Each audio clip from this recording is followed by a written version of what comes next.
Eyewitness News presents Newsmakers, winner of the Pennsylvania Association of Broadcasting Award for Excellence in Public Affairs Programming, with your hosts, Jane Ann Bugda and Andy Mahalchik. Hello and welcome to Newsmakers. I'm Andy Mahalchik. And I'm Jane Ann Bugda. The NAACP is a strong voice in our community, staying true to its mission of equal rights for all.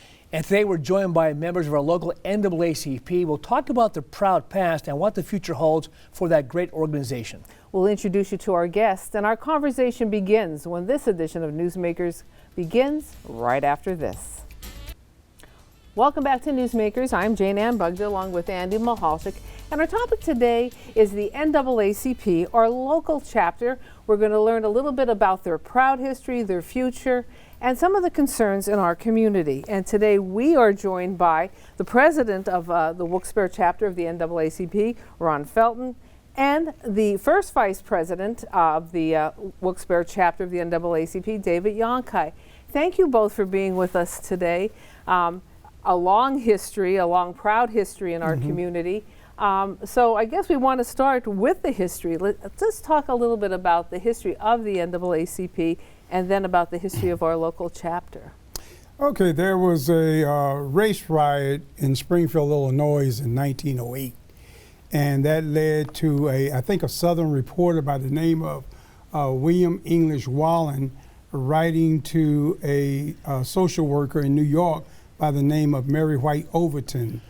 And they were talking about the status of the African American in the United States, and something needed to be done so that they would be recognized with full citizenship rights.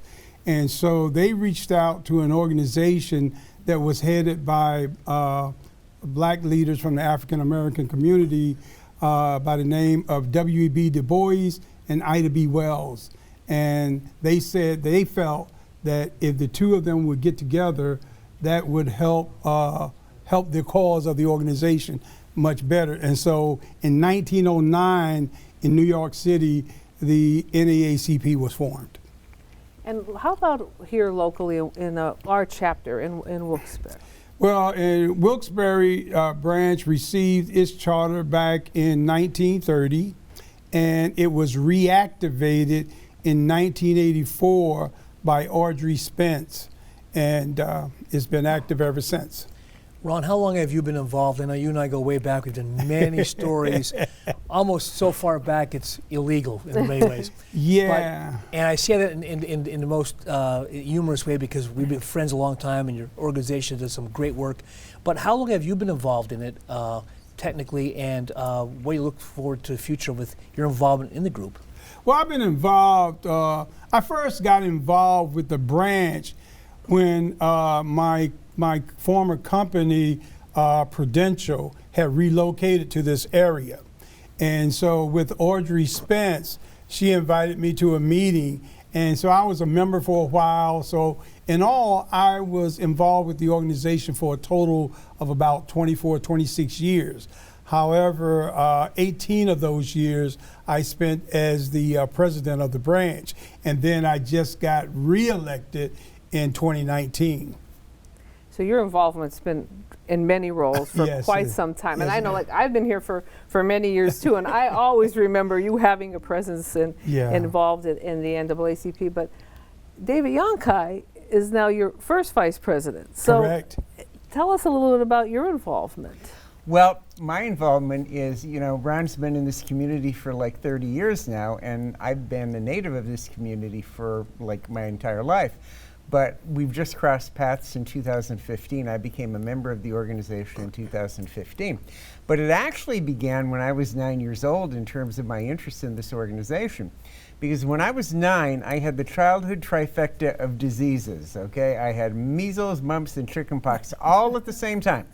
And I was quarantined in my house, in my room, for 5 weeks. And back then, and Andy, you two will remember, in this area, the radio stations during the day, the network radio stations had 15-minute newscasts. So in my recovery period, I'd have the radio, the transistor radio in my room, and I'd be listening to CBS 15 minutes, ABC 15 minutes, NBC. And it was right around the time that Dr. King was leading the marches and working for the equality of all Americans. Then at night, though, I was listening to baseball games. And it stunned me that my favorite baseball players, Elston Howard, Willie Mays, Hank Aaron, they could not stay in the same hotels as the people who were their teammates. And I went to my father and I said, how could that be? And he says, it's an injustice and it has to be changed. So my gathering of information came at a very young age. And it was one of the things that I always wanted to do to join the organization, because I feel that it's needed now more than ever in this society, because I truly believe that the gains made in 1964 from the Civil Rights Act, the Voting Rights Act is 65, the Open Housing Act is 68. I think that constitutionally, because of judges that aren't really attuned to what they really mean, I think they're being threatened right now. And I feel that we have to, as an organization, talk to voters and talk to people about the fact that these gains cannot be erased or they can't be diminished. What are some of the issues, Ron or Dave, facing your organization now?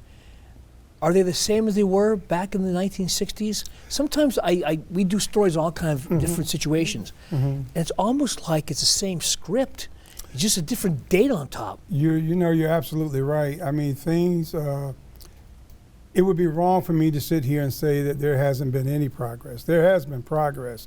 There's still a lot to be done. We still get complaints in about housing discrimination. Not that many, but we do get some. We get job discrimination. We get racial profiling by police officers and things of that nature. And some of the issues here in Luzerne County and the city of Wilkes-Barre, where there's a lack of employment of racial minorities in local and county government. You know, there's more representation in private businesses than there is in local government. Would you say there is one concern that you hear over and over again? Well, the biggest thing that ever since I became president, my biggest challenge was to try to increase the representation of minority teaching professionals in the city of Wilkes-Barre. And when I became president, there was roughly about 4 racial minorities. And at the end of my term, I don't think it grew that much more. I think it was maybe at the most, maybe 6. So when we relocated to Wilkes-Barre, I noticed that the demographics were saying that in terms of student enrollment, it was like 13%. But now in 2020, the minority is now the majority in the school district. So that's a fight that continues to this day, is to try to get role models for minority. Now, I'm not saying that minority students cannot be taught by white teachers or nothing like that, but I'm just saying they need role models just like everyone else does. How do you, even with the numbers growing of the minority community, how do you get those folks engaged, whether it be parents or students? You know, first of all, how many members do you have in your organization, and how do you get people engaged? How do you attract them and say, listen, you can make a difference? Okay, well, the local organization has a membership in excess of 100. Okay, now out of that 100, we have approximately 20% are lifetime members. Just recently, last Friday, we presented, well, not presented, but Judge Lisa Gelb and Attorney Barry Diller became life members of the organization. And so life membership is a way to show that you have confidence in the organization and what the organization stands for. Now, most of the people from my previous administration are all life members. I'm a life member. My wife's a life member. Larry Singleton's a life member. His wife's a life member. The secretary, Tony Mathis, she's a life member. Yolanda Harrison's life members. So we have quite a bit of life members. Now, it takes 100 to start a branch, but it takes 50 to maintain a branch. So you have to have an active membership of 50. So what I've been doing is launching a campaign to try to increase life membership. And that's why I reached out to people like Lisa Gelb, Attorney Barry Diller.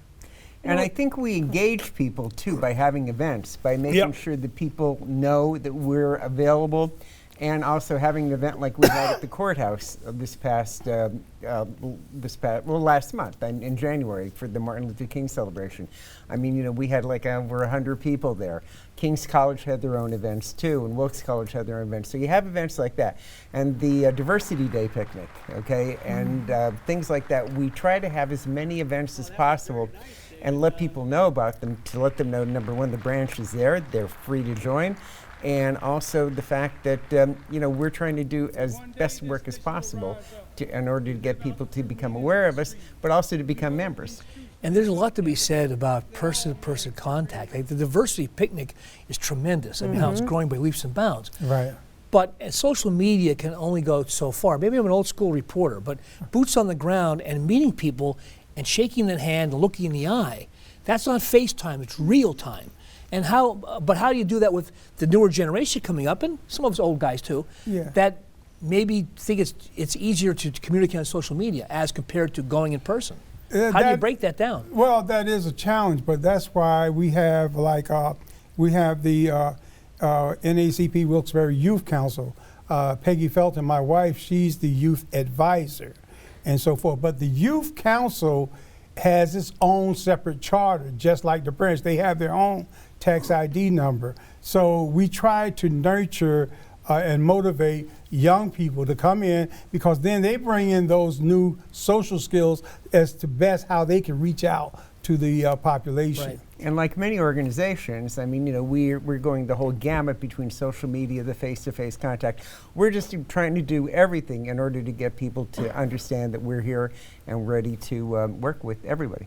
Now, you're the Wilkes-Barre chapter, but as we were talking earlier before the show, you know, I was asking about different chapters in our area. So somebody from the Hazleton area or maybe from Scranton can become involved in the Wilkes-Barre chapter. Absolutely. You can, matter of fact, you can belong to multiple chapters, but you're only active in the chapter that's within your jurisdiction. In other words, only people who are actively live in the Wilkes-Barre area can vote in the Wilkes-Barre chapter. Scranton can as well, because they don't have a chapter. You know, but if there was, say, like you have a Monroe County chapter, you can have, and the Monroe County persons can belong to the Monroe County chapter, they can belong to the Wilkes-Barre chapter, but they're only active in the chapter that in their jurisdiction. And who are you open to? Who can be members of the Anyone can join. Matter of fact, our executive leadership is comprised of a diverse coalition of people. So we're open to membership from everyone, you know, and stuff like that. And when you were talking about people from like another city being a member or even a person involved with it, one of our diversity award winners this year was Charlotte Ledbetter from Scranton. So she was recognized at the NAACP Freedom Fund Banquet in October. So you not only could become a member, but if you're outstanding in your service to an organization like ours or to a particular community, then you know there is recognition that could come that way too. And you mentioned before the Youth Council. Obviously, are they school-based or are they young people in a variety of schools? See, the NAACP is such a huge organization. I think we have over 2,200 units throughout the country and throughout the world as well. So you have youth councils, which are usually children between the age of 13 to 24. You have junior youth councils, which is the ages below that, okay? Then you have a high school chapter. You have college chapters. And so that's how it's broken down. And Ron, are you seeing young people still having interest? You know, sometimes people, and I like to say, like, I don't want to say that we're older, but, you know, Arch, we still have a keen interest in keeping things alive. But sometimes when we get to our younger generation, sometimes that interest wanes. Are you seeing an interest in keeping? I think it's difficult because in a larger city, yeah, you have such a larger pool to pull from. But in a small area, because they have other activities going on, so you're competing with those activities. So one of the things that we did we instituted the History Tour. We did a 3-day, 2-night tour to Colonial Williamsburg, and we got a group of 15 area high school students, a diverse group. And we went on this tour for 3 days and 2 nights. Then we did a tour of the Great Blacks and Wax Museum in Baltimore, Maryland. And then we did the tour in 2014 of the White House while Barack Obama was still president. So I wanted the kids to get to see the White House while he was still president. And then we went to the Dr. Martin Luther King Memorial. So those are the types of things that can help incentivize young people, because you're showing them some educational aspects as well. And also young people in general too. I have the feeling that the way that the economics are shaking out, that younger people may not have the same advantages that we all had growing up in terms of education and in terms of access to things. I think that young people you're going to see more young people getting more politically involved, because it's going to hit their self-interest. I think at some point there might be some apathy in pockets, but I think at some point they're going to say, listen, this is something that we have to do in order to become at least on an equal economic par with our parents. You know, speaking of politics, is the NAACP apolitical? In other words, do you support candidates, whether it be national, local level, or is it not political? We're nonpartisan. Okay, so what we do is we have these meet the candidate forums, because I feel that's crucial for my community, because they need to know before they go cast the ballot, they have an idea as to who they're voting for. So we have these meet the candidate forums, and I think that has done well for the African American community here in the city of Wilkes-Barre. Do you think more African Americans should be involved in politics? Oh yeah, absolutely, absolutely. I think people, and you know, you want to try to encourage people, but you don't want to push people if they're not ready. You know, so they have to understand, you know, the ramifications of all of that. But yeah, I absolutely think they should be involved in politics. Absolutely. We are going to take a quick break, and when we come back, we're going to continue our conversation. You can find information on today's show on pahomepage.com. We're under the Newsmakers link, and you're watching Newsmakers. We are a proud recipient of 3 Pennsylvania Association of Broadcasting Awards for excellence in public affairs programming, and we'll be right back.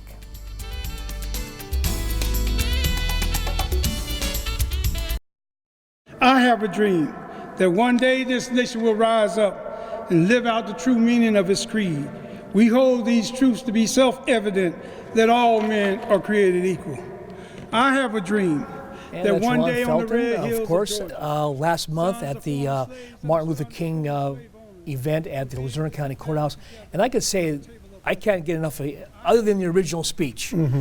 I was saying to Ron before we came on air today that it's really inspirational, and you seem like it's more passionate every time you give it. That's my observation after all these years doing it. Our guests, Dave Yonkai and Ron Felton from the NAACP Wilkes-Barre chapter. What do those words still resonate though today, or is it just a piece of history? We revisit it once a year, and it's all nice, and then we go on about our way. But do those words still resonate? Absolutely, because I think when Martin was speaking about his dream, he was talking about the America that could be. America has a great deal of potential. It hasn't realized its full potential because it hasn't lived up to all of it. You know, so those words are as much resonating today as they did back then. And it's an aspirational speech. Yeah. When you really take a look at it and when you really listen to it, it's aspirational and it's timeless. And it is telling people that they have to work together and they can't be in separate boats.